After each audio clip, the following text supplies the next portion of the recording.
Moi, je ne sais pas si c'est sur Instagram, mais Merci, toi, madame. sur le site du ministère. Merci, madame la ministre. Vous allez passer aux thématiques d'évaluation, mais sans moi, je me fais remplacer par mon vice-président Mohamed Lakila, qui a cette gentillesse. Et je vous remercie de toutes les réponses que vous avez données. Merci. Et deux petits mots pour l'histoire du 17. D'accord. Ok. Toi, tu d'accord avec moi. Tu es pas d'accord. Tu viens de Slow. Mais je te l'écris.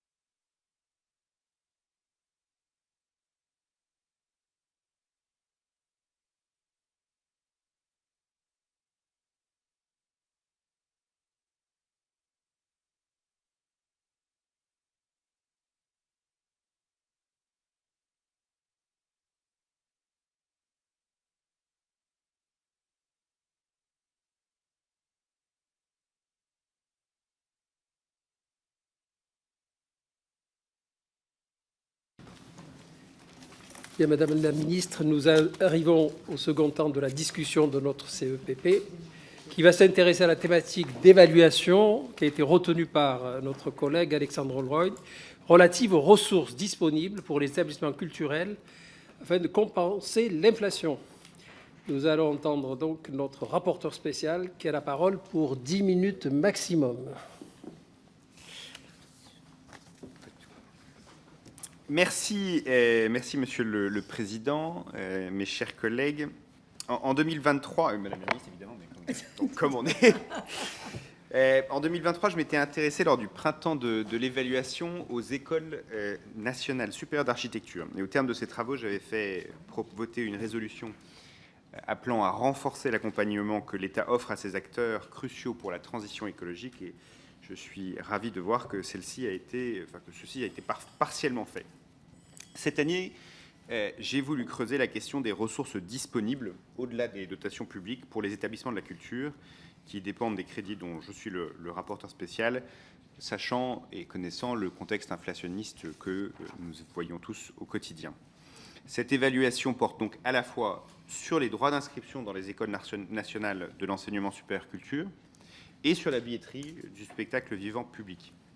Je me suis interrogé sur plusieurs points. Quel est le montant de ces ressources? De quelle manière participent-elles au financement de ces établissements? Et dans un contexte financier complexe, comment peuvent-elles être développées? S'agissant des droits d'inscription, je me suis concentré sur les établissements dont le financement est assuré par l'État, c'est-à-dire les établissements nationaux tels que les Beaux-Arts. Dans ces établissements, qui représentent 41 écoles et 26 000 étudiants, les droits d'inscription sont déterminés par les ministres de la Culture et du Budget. Le produit total de ces droits est estimé à 9,5 millions d'euros. À l'inverse, en 2024, l'État devrait financer ces écoles à hauteur de 315 millions d'euros. Les droits d'inscription ne représentent donc que l'équivalent de 3% de la contribution de l'État. Outre leur niveau très modeste, ces droits se distinguent par leur éclatement. On compte 31 montants différents de droits d'inscription dans l'enseignement supérieur de la culture, ce qui est un nombre bien supérieur à celui observé dans l'enseignement supérieur en général, alors que les étudiants concernés ne représentent que 1,25% des effectifs dans l'enseignement supérieur total. Ces droits d'inscription se caractérisent également par l'absence de progression en fonction de l'avancée dans le cycle d'études et par l'absence de majoration appliquée en direction des étudiants extracommunautaires. Comme je l'ai dit maintenant, Madame la Ministre, plusieurs fois lors des derniers travaux, je regrette que le ministre de la Culture est le seul ministère à ne pas autoriser les droits d'application différenciés en direction des étudiants extracommunautaires. Au-delà de la question purement financière, c'est le seul ministère qui se permet cette dérogation par rapport au droit commun dans tous les autres ministères qui ont de l'enseignement supérieur sous leur tutelle. Enfin, depuis 10 ans, les droits d'inscription ont peu progressé et dans un contexte du développement de la précarité étudiante sont gelés depuis 2019. Sur les 10 dernières années, il y a eu 2 années une revalorisation très limitée et 8 années sans revalorisation. Sur ces mêmes 10 dernières années, les droits d'inscription ont progressé en moyenne de moins d'1 euro par an, alors même que la réglementation impose en principe une évolution annuelle en lien avec l'inflation. À l'issue de cette évaluation, je recommande donc de simplifier la grille en vigueur des droits d'inscription, de rapprocher les pratiques du ministère de la Culture avec ceux du ministère de l'Enseignement supérieur et de la Recherche en matière de droits d'inscription appliqués, de dégeler les droits d'inscription selon des modalités qui peuvent être différentes d'ailleurs, de développer les diplômes propres des établissements et de créer une direction de la formation de l'enseignement sur le ministère de la Culture. J'en viens à présent à la question de la billetterie du spectacle vivant public, c'est-à-dire à la billetterie des 9 opérateurs nationaux de la création et des 300 structures labellisées et des 125 établissements détenteurs d'une appellation qui, tous, jouent un rôle essentiel dans le soutien à la création artistique. Le spectacle vivant public, et surtout le spectacle vivant labellisé, va mal.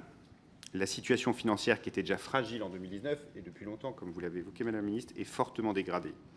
En 2019, 5 des 9 établissements nationaux du spectacle vivant et 40% des structures labellisées présentaient un résultat déficitaire. Dans le contexte que nous connaissons, j'ai donc souhaité faire le point sur le financement de ces établissements et sur leurs ressources en billetterie. En 2022, l'État a apporté 600 millions d'euros à l'ensemble de ces structures. Par comparaison, cette même année, la ressource en billetterie a représenté 210 millions.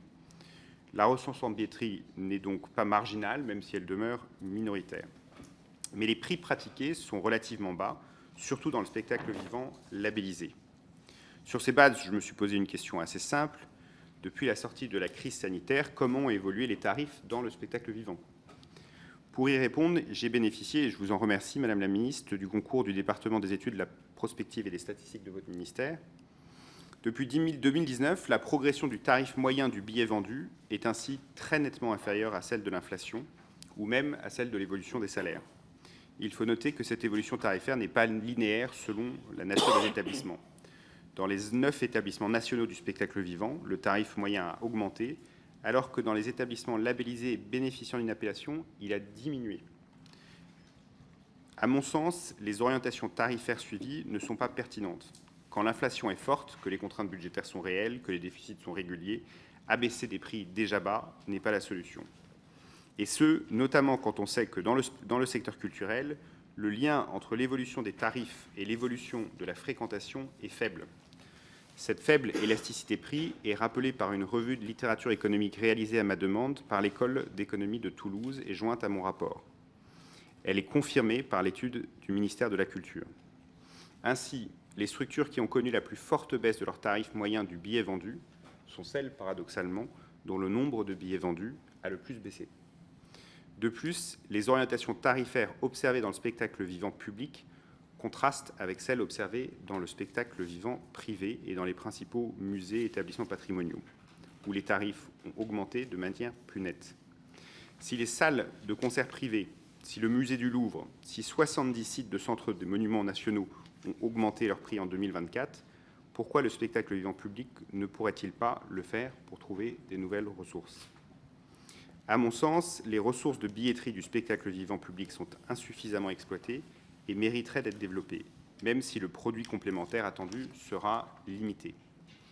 Augmenter les prix de la billetterie n'est pas la solution aux difficultés financières du secteur, mais c'est une partie de la solution, aux côtés du développement d'autres ressources propres, par exemple celles liées au mécénat, ou encore, comme je l'ai proposé récemment, aux bâches publicitaires sur les échafaudages inévitables lors des travaux de rénovation, notamment de grands établissements.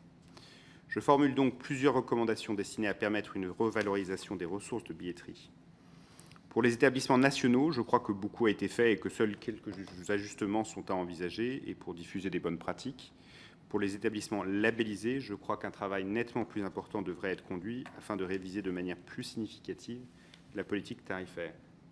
J'espère, Madame la Ministre, que vous vous saisirez de ces propositions pour compléter l'action résolue de votre ministère en soutien au spectacle vivant. Je vous remercie. Merci, Monsieur le rapporteur spécial. Madame la Ministre, vous avez la parole pour 10 minutes également, et maximum 10 minutes. Merci, Monsieur le Président, Monsieur le rapporteur, Monsieur le député, cher Alexandre Leroy. Votre propos était très détaillé, très clair. Le propos étant très clair, les réponses ne peuvent être que très claires. Donc, dans un contexte budgétaire de plus en plus contraint, vous avez produit, c'est vrai, je dois le dire, un rapport de très grande qualité sur les ressources disponibles pour les établissements culturels afin de compenser l'inflation en traitant de 2 situations d'ailleurs analogues. La première est celle de la tarification des écoles nationales de l'enseignement supérieur du ministère de la Culture. La seconde est celle de la tarification, ou pour le dire autrement, le niveau des billets d'entrée des structures du spectacle vivant public, à savoir relevant directement du ministère de la Culture ou subventionnés dans le cadre de la labellisation ou de conventionnement. Alors, ce travail a le mérite de rappeler que la subvention de fonctionnement et la rémunération d'agents publics ne sont pas les modes exclusifs de financement du spectacle vivant et de la formation des métiers aux métiers culturels. Les enjeux qu'ils soulèvent rejoignent la démarche que j'entends mener pour refonder le modèle économique du spectacle vivant, conforter les écoles nationales d'art ou d'architecture. Et les enjeux sont donc de taille, car il en va à la fois de la pérennité du service public de la culture, mais aussi de l'accessibilité de l'offre culturelle et de la formation au métier de la culture. Et ce sont évidemment les deux objectifs que je vise, mais que vous avez d'ailleurs rappelés dans votre propos. S'agissant tout d'abord des 41 écoles nationales de l'enseignement supérieur de la culture, vos constats sont clairs, comme je l'ai dit, sur la très faible part, c'est 3%, des droits d'inscription dans les budgets de fonctionnement de ces établissements. Les droits d'inscription des écoles nationales sont même inférieurs à ceux qui sont pratiqués par les écoles territoriales, dont les montants moyens en premier cycle s'élèvent à 567 € en moyenne. Or, non seulement le niveau des tarifs est faible, mais vos analyses montrent l'absence d'indexation sur l'inflation, malgré l'arrêté interministériel qui a été pris en 2019, qui le prévoyait. Sur 10 ans, depuis 2014, les tarifs des premiers cycles des écoles d'art ou d'architecture n'ont progressé que de 3%, alors que l'inflation cumulée a été de 18%. Vous vous étonnez aussi du maquis des 31 tarifs différents, sans justification autre qu'historique finalement. Vous soulignez également l'absence de modulation sociale des tarifs en fonction du foyer fiscal dont dépend l'étudiant ou l'étudiante, à l'exception évidemment l'exonération pour les étudiants boursiers. Cela interroge fortement dans une optique de démocratisation de l'accès à ces formations. Vous pointez enfin le non-recours à des tarifs différenciés pour les étudiants extra-communautaires, à la différence des universités ou des écoles comme Sciences Po. Je rappelle aussi dans le même temps que l'exonération des droits accordés aux boursiers n'est pas compensée aux écoles nationales de l'enseignement supérieur de la culture, alors que c'est le cas pour les établissements supérieurs relevant du ministère de l'enseignement supérieur et de la recherche. Vous appelez à indexer désormais les tarifs sur l'inflation, simplifier la grille tarifaire, moduler en fonction de la progression dans le cursus de la situation financière des parents, ainsi qu'à relever les tarifs pour les étudiants extra-communautaires. Enfin, vous proposez que les écoles nationales recherchent davantage de ressources propres au moyen du mécénat, du développement de diplômes d'établissement incluant la formation continue et du recours à l'apprentissage. Je tiens à rappeler qu'entre 2017 et 2022, les crédits des établissements nationaux de l'enseignement supérieur du ministère de la Culture ont augmenté d'environ 25%. À la suite de votre rapport sur les écoles d'architecture, celui de 2023, le ministère de la Culture leur a consacré des moyens supplémentaires en 2024 de plus de 4,8 millions d'euros de crédits de fonctionnement en rééquilibrant les dotations, ce qui n'a pas été remis en cause, d'ailleurs dans le cas des annulations de février 2023. C'est toute l'importance que j'accorde évidemment à l'enseignement, à la formation, qui doivent connaître des financements à la hauteur de ces enjeux. Vous avez raison, la dépendance excessive aux subventions porte le risque d'une fragilisation des écoles nationales, surtout en période de contraintes budgétaires. C'est pourquoi une diversification accrue des ressources est la voie raisonnable, mais elle est aussi la garantie d'un réseau d'écoles fort et structuré. D'ailleurs, je présenterai très prochainement un plan d'action pour l'enseignement supérieur de la culture. Ma stratégie, c'est 5 axes de travail: l'équité territoriale, ce qui n'est pas le cas aujourd'hui, la professionnalisation, ce qu'on rencontre peu d'ailleurs dans les établissements, la qualité de vie des étudiants, l'internationalisation, mais aussi la gestion et le pilotage stratégique des établissements en lien avec les directions d'école. Alors, sur le plan d'action, il tiendra donc compte de vos propositions, y compris sur les tarifs. C'est pour ça que parce que c'est une grande partie dans votre rapport. Et évidemment, non seulement on va tenir compte de vos propositions, et évidemment, mes services analyseront tout l'ensemble de vos propositions. Alors, monsieur le rapporteur spécial, vous consacrez la seconde partie de votre rapport à la part des recettes de billetterie dans le spectacle vivant. Je partage totalement le diagnostic. La hausse généralisée des coûts fait peser une forte tension sur les lieux comme sur les compagnies en situation de grande fragilité. La Direction générale de la création artistique estime en effet que 44% des structures labellisées ont été déficitaires en 2023. Ça, j'en ai parlé lors de ma réunion avec les représentants d'ailleurs du spectacle vivant. Donc on doit évidemment travailler sur les raisons de ce déficit d'ailleurs qui se prolonge. Cependant, la situation n'est pas nouvelle. Et comme je l'ai dit tout à l'heure, ça ne date pas ni d'hier, ni d'avant-hier, ni de l'année dernière, ni même d'il y a quelques années. Les données qui permettent d'objectiver la situation du spectacle vivant font défaut. Je l'ai dit d'ailleurs dans mon propos liminaire dans le cadre de l'autre partie. Cela a été aussi souligné par la Cour des comptes en 2022 dans son rapport qui concerne le soutien du ministère de la Culture au spectacle vivant. Alors il y a une problématique de modèle économique du spectacle vivant. Sans doute une offre trop abondante, pas suffisamment de diffusion ni de mutualisation. Ce sont les sujets que j'ai évoqués tout à l'heure concernant le spectacle vivant. Alors l'État prend ses responsabilités, mais les collectivités territoriales et les professionnels doivent aussi prendre leurs responsabilités. Et c'est les réunions d'ailleurs que je vous ai annoncées prochainement qui va permettre évidemment d'y voir un peu plus clair.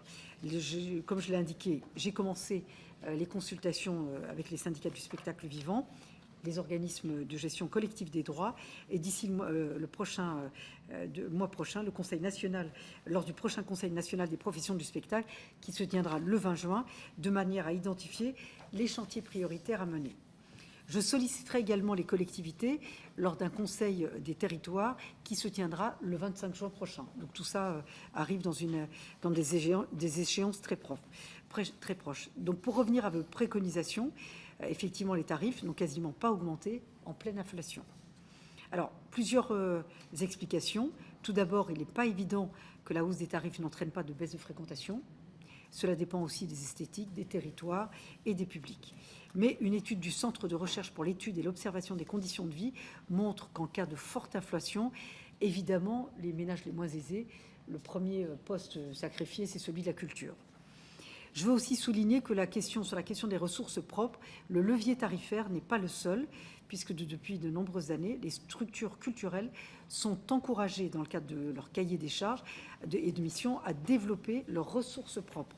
Il faut aussi explorer d'autres pistes, comme l'allocation d'espace, les clubs de mécènes d'entreprises ou encore les tournées, qui ont fait l'objet de beaucoup d'efforts et d'inventivité de la part des établissements et de leurs équipes.